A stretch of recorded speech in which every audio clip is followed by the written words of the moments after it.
Craig, obviously big night for some of our girls, but even bigger night for yourself, 2 more years with the club. You showed a lot of passion in there tonight about this team, and obviously shows a lot of passion recommitting to staying with the team.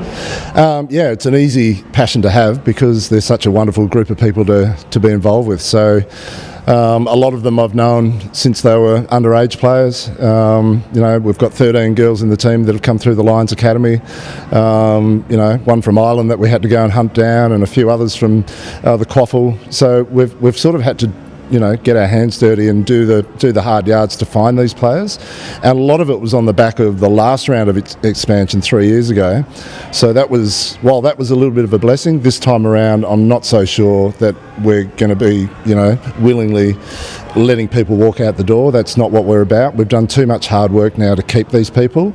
They're all in the age group that's right in the finals window, if you like. So we're a chance now to capitalise on keeping people together and then going really hard at the next couple of seasons. So I'm excited about that. And obviously the other big news out of tonight was Batesy recommitting as well to the club and talking about wanting to keep players from expansion. She's definitely someone that Lions fans will be excited to see around for the next few years, and you must be happy to have her still on board. Absolutely, because Emily's played for us for 6 years. Brie and I have known her for nearly 10. She is the Laura Geitz of Queensland footy now, if you like, in terms of her status in this state. We're so pleased that she's going to be a Lion for at least 8 years of her career, and hopefully the whole lot. It'll all come out in the wash, but she's actually sacrificed a fair bit to be here because the 4 teams are just being ridiculous with offers and that sort of stuff. But that'll all come out at some point. But we're just ecstatic that she's chosen us. She's got a great connection with her teammates. Obviously, she's a great driver of standards, and her training ethic is beyond peer, really. So she's quite an influence in our group, and we're so glad that she stayed. And the season that's been, obviously it was quite a challenging one, and you talk about the belief that you had in this team tonight, and you spoke about it quite a bit.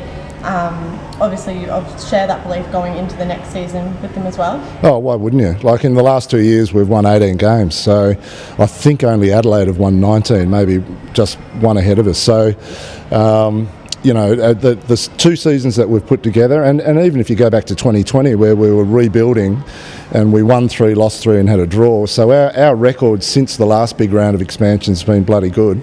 But now the team's got some real belief. They've obviously won a flag, so we thought we were playing as good, if not better, footy this year. But you've got to win those close finals, and we didn't take our chances in the prelim final, so that's where we've landed.